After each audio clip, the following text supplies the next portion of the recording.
คือเนาะมือนี้ก็จะพาทุกคนมาทากระหอกกันไปแถวอันแบบนี้อันไม่หกลมแบบนี้นะอ๋อได้บ่นี่นะ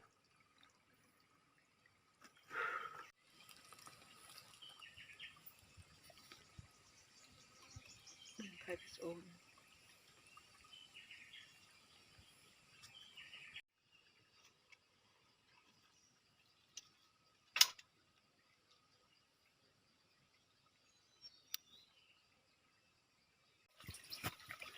ท่านนี้ก็ยิงแล้วเนาะ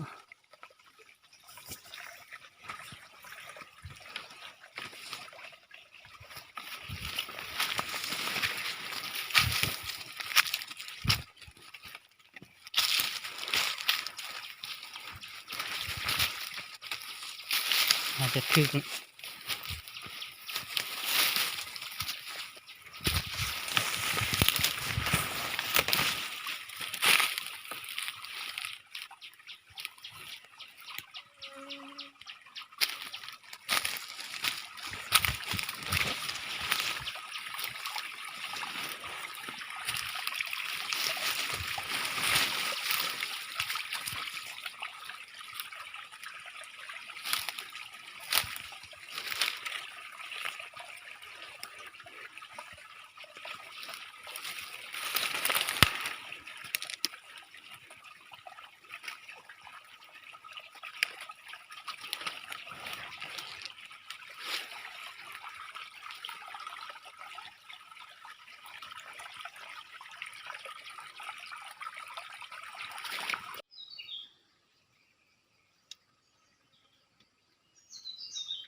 บ่มันเลยมือนี้กระปูตากระหอกหอดซ้ำ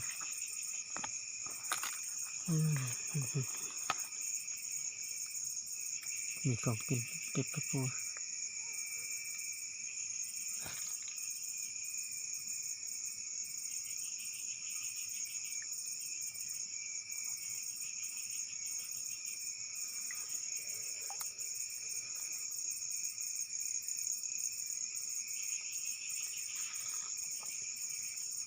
2 ตัว